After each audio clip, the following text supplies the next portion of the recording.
I am Seth Hansen, grandson of George Hansen. Who I am and who I'm yet to be is due in part to the life of George Hansen. What follows is my way of honoring him and passing on his memory.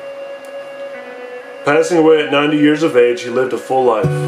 I say full because he leaves behind a loving wife, 5 daughters, 3 sons, 46 grandchildren, 115 great-grandchildren with 3 on the way, and 2 great-great-grandchildren.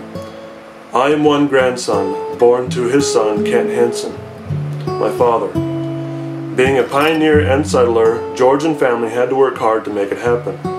He was one of the first in Montague, laying low, desert ground, transforming it into workable fields of crops.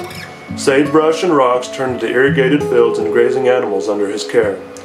Boys turned to men, girls to women, chaos to order as his family toiled on the farm. As a child, I was always intimidated and proud of the great reputation my grandfather and his children had of being hard workers, a shadow that I always lived under that kept me obligated and humble. I have many personal memories of him, now I wish that I had more. Before the time of smartphones and caller ID, Grandpa would call our house phone.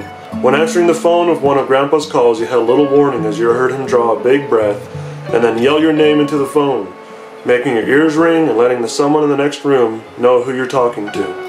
Grandpa always wore a hard hat whenever he left the house, and in his later years would cruise the dirt roads of Montague, checking on other farmers and their crops.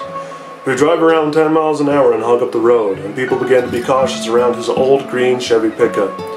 One time he was confronted by family and friends who was concerned about his and others' safety on the road, and they wanted to take his driving privileges away.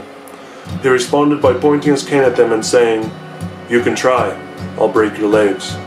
I didn't know my grandpa very well, but what I do know is that he has a good family. The kind of life he led and the family that he leaves behind is the kind of thing that all men can be envious of. I know I want to be like my grandpa, and that I want to leave behind a great generation to pass on the principles and faiths that make us worthy inheritors of truth and abundance. I know my grandpa lives as my Savior lives, and I know that if I'm lucky I'll be able to see him one day. Until then, I'll do my best so I can leave this world a better and more abundant place. I love you, Grandpa. Until we meet again.